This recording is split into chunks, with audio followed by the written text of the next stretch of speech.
Hey everyone, welcome back to the channel. I really appreciate you. Thanks for being here.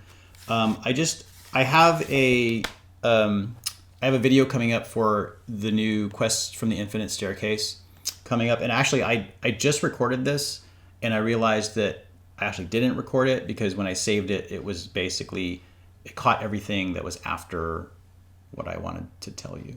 So I'm doing it again. This is part 2. Maybe it's going to be better. Maybe we'll just call that one, a rehearsal. So in this book, which is going to contain spoilers, so if you are a player and not a DM and you're going to play this in your campaign, please go watch one of my other videos. Thank you. So I wanted to specifically talk about one of the rooms in the Lost City. That's basically the first adventure in this series that takes characters from levels like first level to 13th level. And the progression is basically the Lost City should take characters from first to 4th level. And then When a Star Falls takes characters from 4th to 6th level. Beyond the Crystal Cave to 7th level. Pharaoh by Tracy and Laura Hickman, that goes up to 9th level. The Lost Caverns of Sajkamp, 11th level. And then the last adventure, Expedition to the Barrier Peaks, should take characters to 13th if you want to play them sequentially. You can, of course, mix those up and add other, modules or adventures that you like from 1st edition, 2nd edition, whatever, even 5th edition. You could scatter them, but I have a lot of nostalgia for a lot of these modules because I DM'd pretty much all of them at one point in time. So having them as a series is actually really interesting. But I want to specifically talk about one of the rooms and an idea I had that I wanted to share. So this actually takes place in the Lost City on Tier 5, which is this buried ziggurat. And the room is right here. And you'll notice there's no door to this room.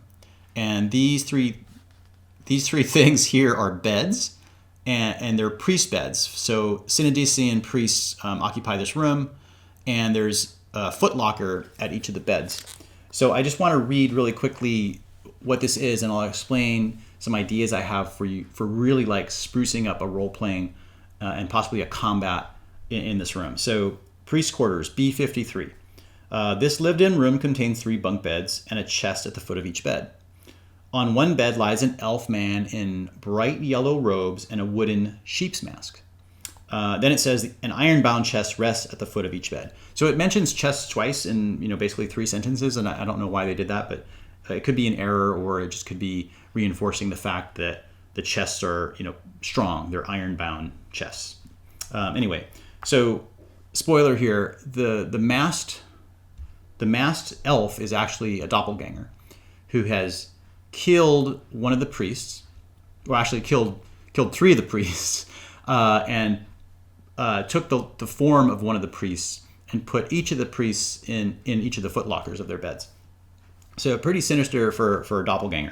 And the doppelganger is trying to entice the characters to let him come on their adventure, and that he's going to show them how to avoid some traps, possibly, and he'll show them around the ziggurat. So I want to read this part too. This is really interesting.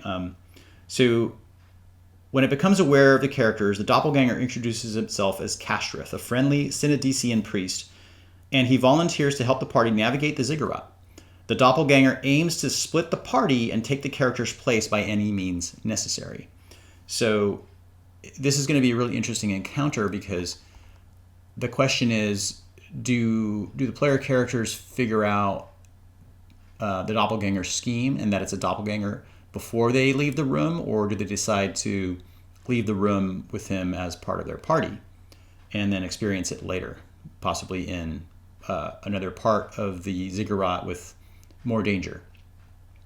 So under the chest, it says the chests are locked. So as an action, a character can open a chest with a successful DC 14 dexterity sleight of hand check using thieves' tools. So not something they can do immediately with the doppelganger hanging around. So Castrith forbids the characters from opening the chests, claiming they belong to other priests. That makes sense. But inside each chest is a human corpse. 2 of the corpses wear bright yellow robes and wooden masks. while the third has neither and looks exactly like the doppelganger's current disguise. So obviously, this fake Kastrith, whoever he is, wants to dupe your party. He wants to dupe the party. So the interesting thing is, if the characters start to believe that this person is telling the truth, you could have some sort of detect lie going on. But also, this is kind of where, as a DM, you can use scent. So there's 5 typical senses, right? There's sight, there's sound, there's smell, there's taste, and there's touch. So this would be a great opportunity to use smell to your advantage, because the module or the adventure mentions nothing about how long the corpses have been in the chest. But as you know, they will start rotting and they will bring a pretty bad odor to the room. So what you could do is have sort of a passive perception check for one of the characters, maybe the one that's nearest one of the chests, to start to smell something as this role-playing session is going on with the doppelganger. And then just sort of have this weird outside addition to the role-playing be an aspect of the environment of the room. That's one way to do it. And then have the characters, be like, hey, what's that smell? And Kastrith will have to come up with some sort of idea of like, oh, that's just, that's my clothing, or that's rotting eggs in the corner, or whatnot. And so that is a great way to do it. You could also have Kastrith, the doppelganger, be a little bit more proactive. And perhaps when the characters are approaching the room, they actually smell some sort of incense that Kastrith has lit in the room. Being a priest, maybe he's conducting a ceremony or a ritual. That's an easy way to say, oh, I'm using, the doppelganger is using the incense to cover up the odor of the rotting bodies. And there being no door in that room, it's very easy for the characters to smell and possibly even see some of the smoke coming from that incense. And so that would be another way to do it. And then when the characters are in the room, introduce the odor of the rotting bodies and have this weird mixture of odors and smells. And I think the interesting thing about this is that odor is tightly bound to memory.